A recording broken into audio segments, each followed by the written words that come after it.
pulled right out. Oops.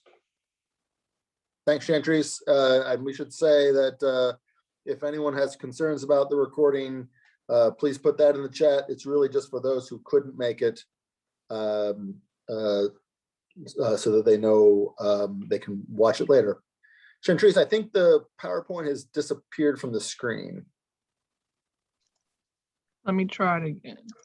Yeah, it was up for a while. There we go. Yep, It's back. So as I was saying, we're pulling information right out of the RFP. We're not trying to create new information, but we're going to highlight a few points. But this is also a chance for you to ask questions. We'll do our best to answer them.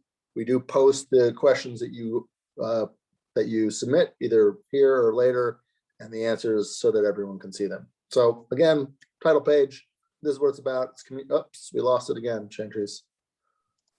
Keep kicking me out, sorry.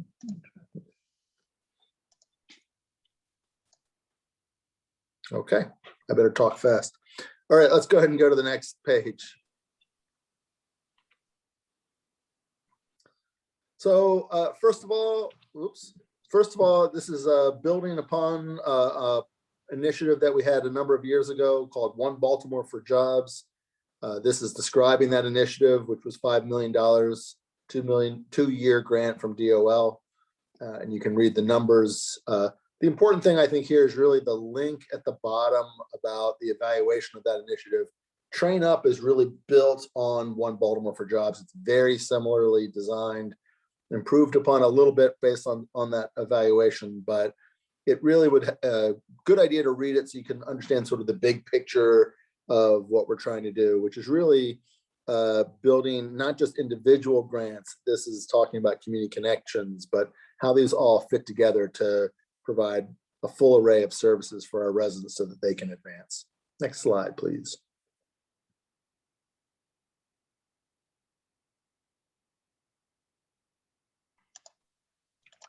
Sorry, it's frozen. There it goes. There we go.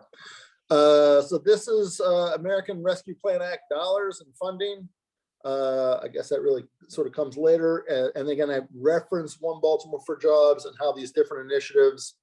This particular RFP is about community connections, which we'll describe in the next couple of seconds. But there's other strategies that are part of this. And this particular RFP or this particular grant is really to connect residents to all of these initiatives. So there's sector-based occupational training. We're very soon to announce the awardees of that.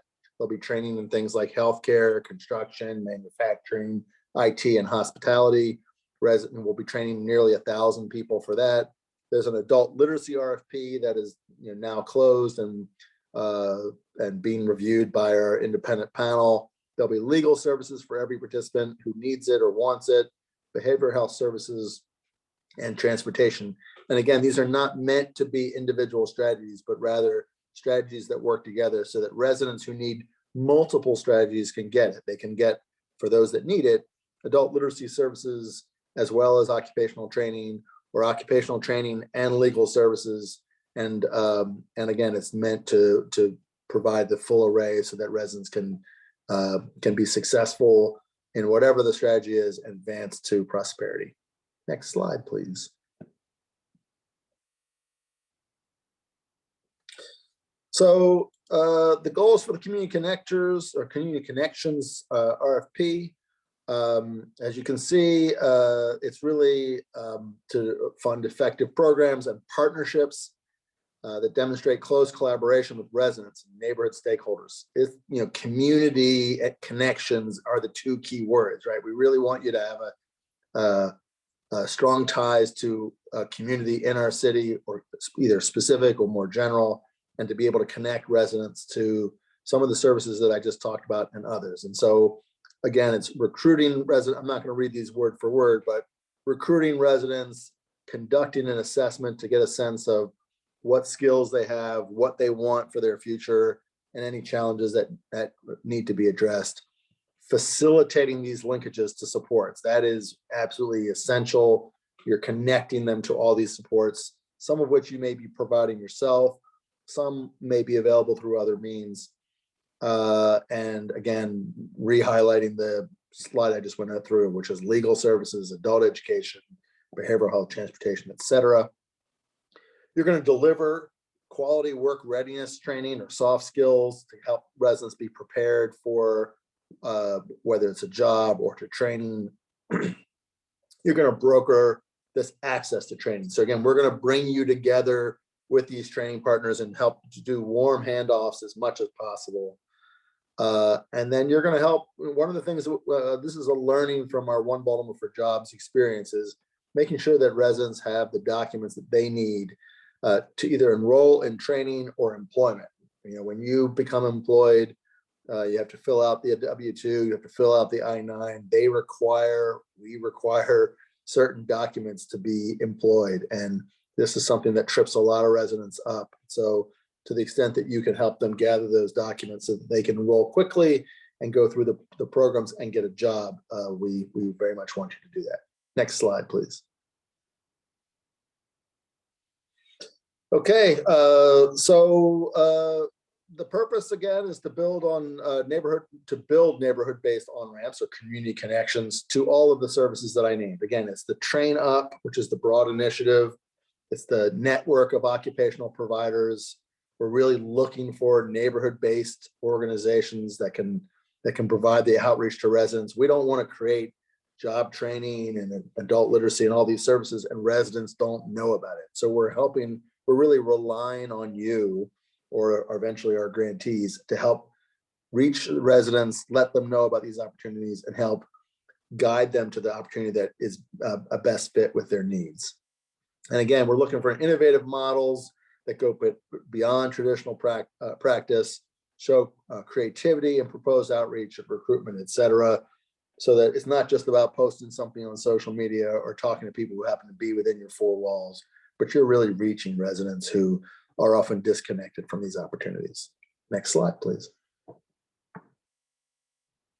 Okay, so what are our expectations? Again, these are, it's almost repetitive, but it's important that we convey it to you all and you convey it back to us in your proposal. But again, it's working in partnership with diverse stakeholders. It's conducting intensive outreach to make sure that you're connecting to residents who need it. It's conducting this assessment, it's brokering, it's providing intensive case management, which is really critical for residents who need support. And again, it's the soft skills, it's the mentoring and the coaching, and then you will have to develop a budget and a plan on how you'll support residents. Next slide. And these are, again, I just want to highlight, these are lifted right out of the RFP. We literally cut and pasted the last couple slides. So everyone always wants to know, understandably, how much is available and how many awards. We have about 1.4 million in ARPA awards, ARPA funds available. We expect to make 4 to 6 grants of up to $350,000 per year. Obviously, if you just do the math, 4 awards of 350 would get you to 1.4, but we are open to smaller awards, and we might even prefer some smaller awards. So keep that in mind, but we are looking for at least 4. Your cost per should not exceed $2,800, cost per participant. And it's really important that, normally for us and for many similar contracts, these are 1-year awards. We want to make sure that you know that these are up to 2 years. So it's $350 per year that's available with it. So you have an option to renew after 1 year. We have the option to renew with you. It is at the discretion of us. So we would want to make sure that you're progressing in your goals that you will be giving to us and in good standing. Next slide, please. All right, so I'm going to pass the baton to Riley, who's our contracts manager. Thanks so much. Thank you, Jason.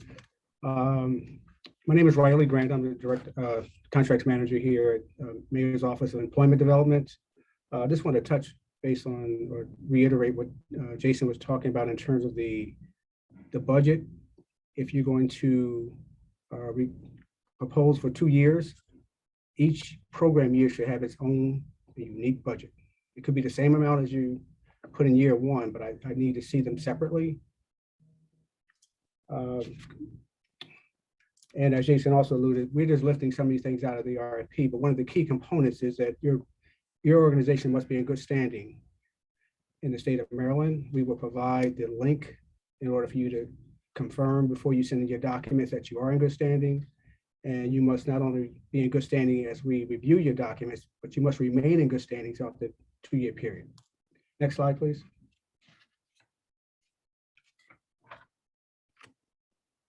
Secondly, one of the key documents we'll be looking for is an audited financial statement. You'll see on, I think it's on page 10 of the RFP, there's just a laundry list of documents, but this is one of the key documents that we will need in order to consider your proposal or your response. Next slide, please.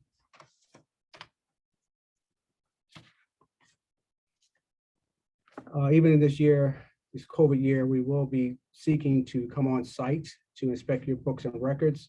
Although we are doing so much of it virtually now, but we do want to reserve the right to come on board and take a look at documents.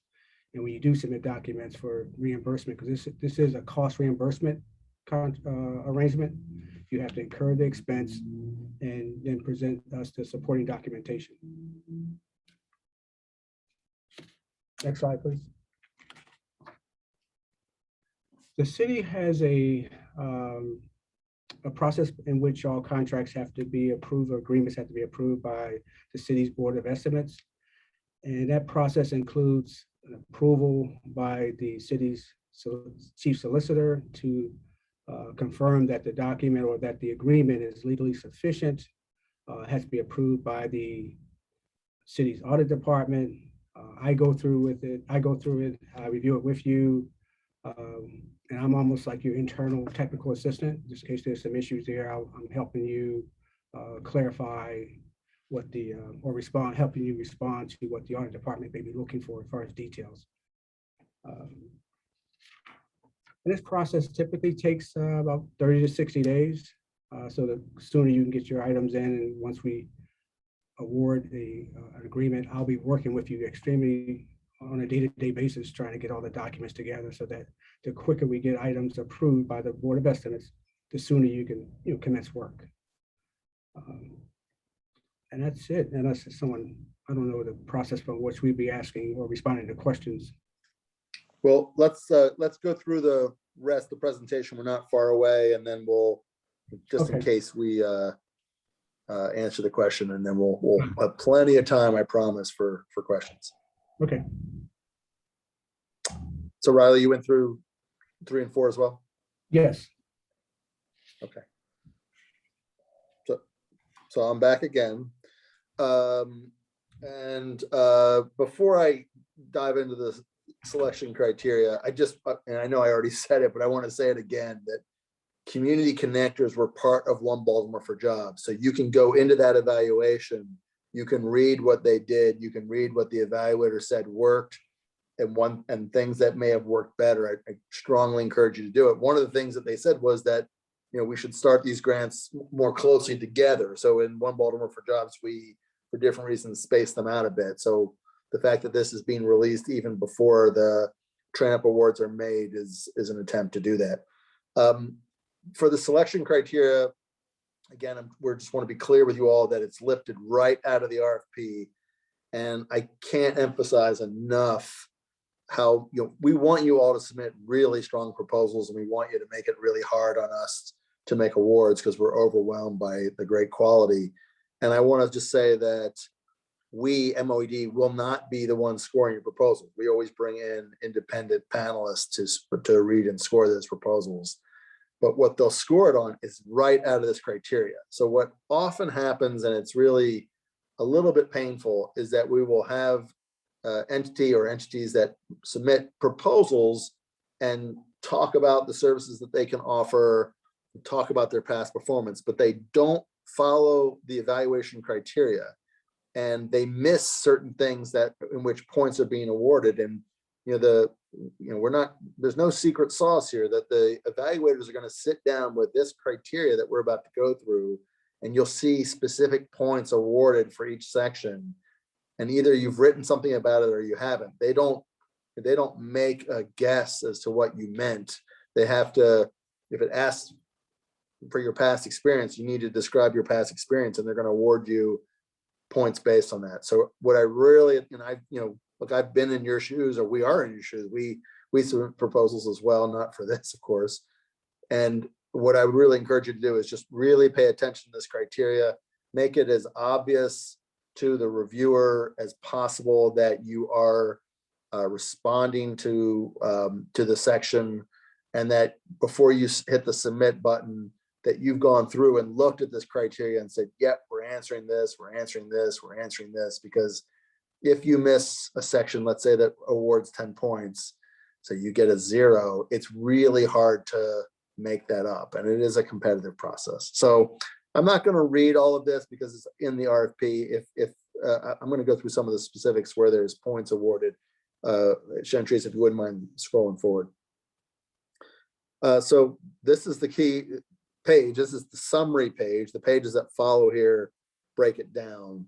But as you can see, just as an example, it's only 1 point, but don't lose a point. Have a cover page.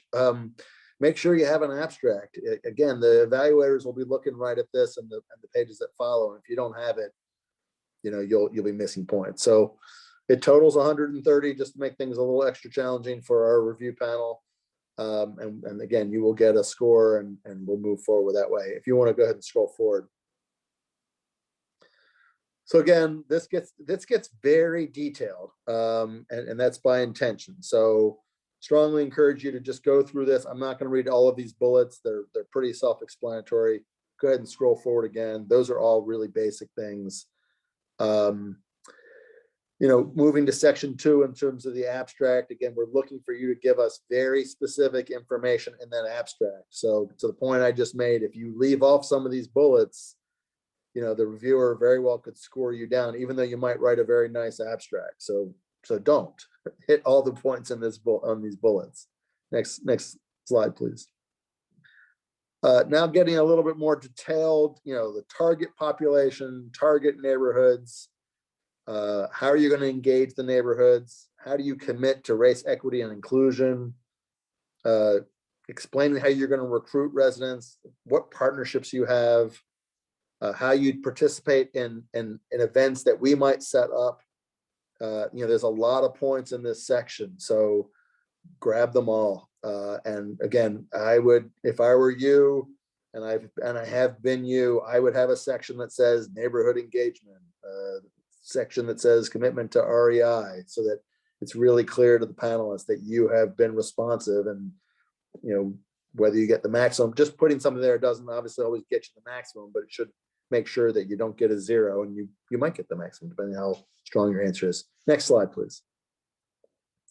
Again, this is continuing with the 45 points, that you have an assessment plan, that you're triaging, because again, you're connecting residents to services. So it's important that you know what they want, what they need, what challenges you can help address yourself, and those that you can't address, which is okay. You don't have to address everything if you have an idea of where you would send folks.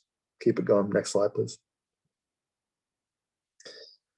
Work readiness and training, really critical. We want you to help support that. You can certainly help with job placement. We did find in One Baltimore for Jobs where sometimes the community connectors were connecting people to training, but sometimes folks were coming to them and wanting direct job placement assistance, and that's fine. We certainly don't want you to not help someone who wants a job if they want direct job placement. So again, hitting these bullets is really important in your write-up. Next slide, please. Partnerships, again, this is community connectors. So if you have strong partnerships, I would encourage you to list them. Letters of support really can be powerful in terms of making clear to everyone that those partnerships are strong, and not just something that, a line in your proposal. An org chart, I think we know what we want to, it's the panelists are going to want to know are you set up to be successful here?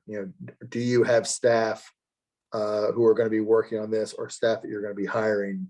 And, if you, again, just having been a panelist in the past, not for our stuff, if you talk a lot about the services, but you don't indicate that there's staff really there to do it, that sometimes can raise questions. Next slide, please.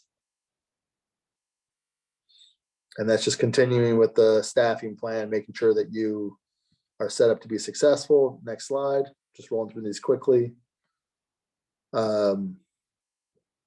Again, experience serving the target population, giving us the numbers that you're going to recruit, assess, etc. We need to get a sense of that, your history, your experience in doing this kinds of work, your methods of engaging job seekers. All of this should be clear in your proposal. Next slide, please. This is a lot of criteria here. Again, proposing your performance and your outcomes that you're going to be able to track. Certainly got to tell us your cost per, make sure it falls within the lines that we talked about before, and then providing the budget and the justification. So again, we really wanted to roll through this quickly. It's all right out of the RFP. And again, here's some additional points that are available. But really are here mostly to just make sure that you're aware of the proposal and answer any questions. And this is, again, if you don't have the RFP, you can either get it from our website or you can email Chantrice, who is here on the call, and you can email her directly. And we will be taking questions again up until December 15th and turn them around quickly so that everyone can see. That is something we want to be clear about. If you ask a very specific question about your organization, we do our best to make it one that is more clear for the public, like less specific about your own organization. But we will publish everything so that people who aren't asking questions can benefit as well. All right, so I see that we have some questions. You have some questions in the chat. Yep. So Mr. Grant, can I ask Mr. Grant answer my first question? This is Jesse Schneiderman. But I just had one other question. You mentioned letters of support. Are those to be submitted as an appendix to the application? Yep. Great, thank you. You're welcome.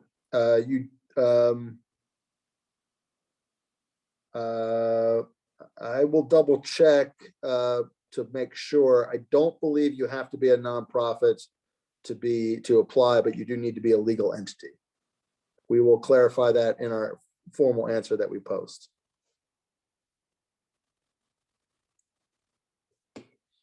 Okay.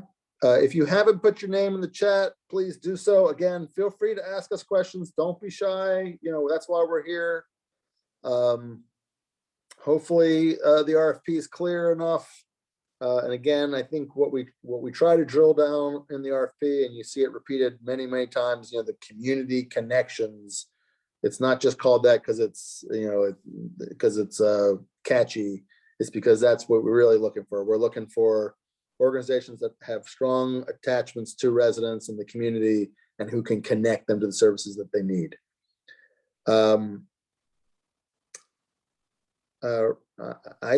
Riley, I'll leave that question for you about if you're submitting with a few organizations there. I think, Riley, correct me, but one organization has to be the lead because it's going to be a contract. And that's the organization that has a bit more responsibility. But Riley, if you feel like you want to answer it, if you would rather wait and we can post it, that's okay too.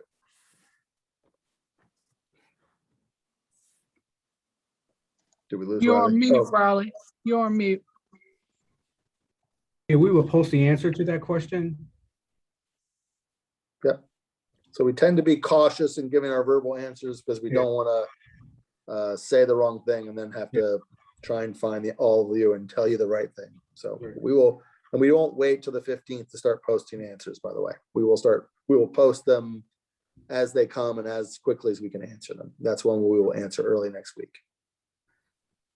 And just for clarification, we will send the PowerPoint out to everybody who has put their email in the chat. Yep. Any other questions? It would, so questions about getting support from Baltimore for Jobs or 1B for J in the past. No, it's that grant doesn't hurt you, certainly. And then past experience, if it's positive, is definitely a good thing. So whatever past experience you have where you were successful, I would certainly let us know, especially if it's a grant with us, because while we should already know it, it will stand out a bit more to the reviewer, and we can verify that. So certainly not, you're not precluded from applying, and you do not, you're at no disadvantage for sure. You're welcome.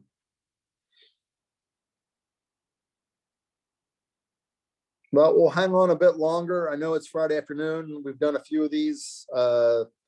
We really want you all to be successful. We want you to write. But the worst thing is when we read a proposal that's good in many ways, but misses a few key points. So please, again, ask whatever you think of. If you don't think of it this afternoon, feel free to send Chantrice an email.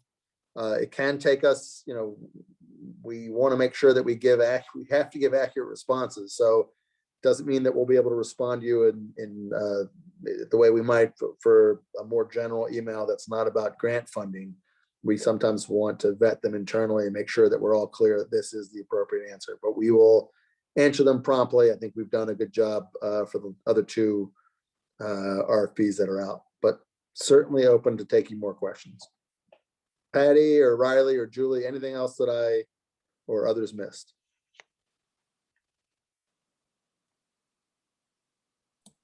I'm good. All right, Yes, so am I. cool. All right, well, it being 3:30, I know we could be on here a lot longer. We saved the time in case you all have a lot of questions to fire at us, but I also don't want to hold you up. So I think we will say good afternoon. We wish you again the best of luck. Please keep the questions coming later. We usually get them afterwards, and that's fine. And I hope you have a good weekend, and hope you write a great proposal. Thanks so much for being with us. Thank you. Have a good weekend.